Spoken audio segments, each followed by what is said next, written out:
আসসালামু আলাইকুম প্রিয় ডিফেন্স লাভার বন্ধুরা, মাসুস ডিফেন্স ব্লগ থেকে আপনাদের স্বাগত জানাচ্ছি আরও একবার। আসসালামু আলাইকুম রহমতুল্লাহ। দেখুন, আল্লাহর কাছে শুকরিয়া আদায় করছি লক্ষ লক্ষ কোটিবার। আলহামদুলিল্লাহি রব্বিল আলমিন, আলহামদুলিল্লাহি রব্বিল আলমিন, আলহামদুলিল্লাহি রব্বিল আলমিন।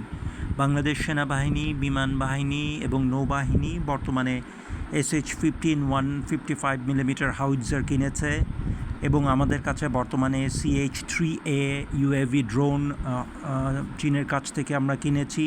খুব রিসেন্টলি আমরা C4I SR এর কার্যক্ষমতা বৃদ্ধি করেছি ইনশাআল্লাহ তাআলা।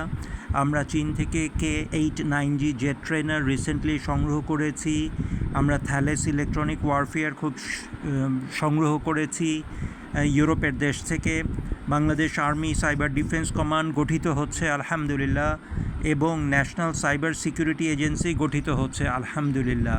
আমরা আল্লাহর কাছে শুকরিয়া আদায় করছি যে বাংলাদেশ নেভি তাদের long range identification and tracking system চালু করেছে আলহামদুলিল্লাহ, এবং vessel traffic management information system VTMIS চালু করেছে আলহামদুলিল্লাহ। মাননীয় DGDP স্যারের কাছে কৃতজ্ঞতা জ্ঞাপন করছি, মাননীয় 3 বাহিনী প্রধানের কাছে কৃতজ্ঞতা জ্ঞাপন করছি।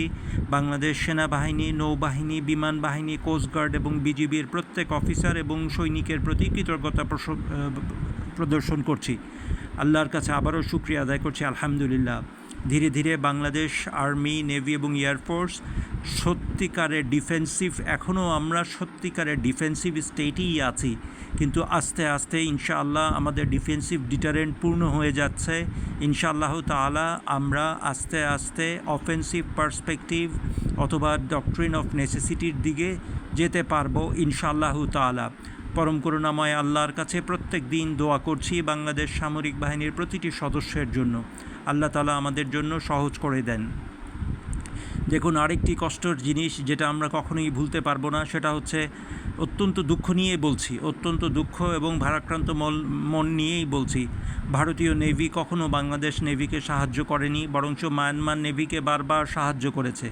ভারতীয় নেভি বারবার মায়ানমার নেভিকে সাহায্য করেছে, সাবমেরিন দিয়েছে, coastal battery, coastal defence radar সব কিছুই দিয়েছে। বাংলাদেশ নেভিকে কখনো কিছু দেওয়ার প্রয়োজন বোধ করেনি, অথবা বাংলাদেশ নেভিকে হয়তো তাদের বিপজ্জনক বলেই মনে হয়েছে, অথচ বাংলাদেশ নেভির কোনো থ্রেট প্রজেকশন ছিল না, থ্রেট পার্সপেক্টিভ ছিল না। এখন মায়ানমার ইন্ডিয়ান নেভির দিকে এগিয়ে যাচ্ছে, নাভাল ডিটারেন্ট গড়ে তুলছে, এবং মায়ানমার বিমান বাহিনীর কাছে যে K-8-59 MK2 ক্রুজ মিসাইল আছে, সেটা ভারতের উত্তর পূর্ব ভূখণ্ডকে সম্পূর্ণ বিচ্ছিন্ন করে দিতে সক্ষম। এটা নিয়েও কথা বলবো।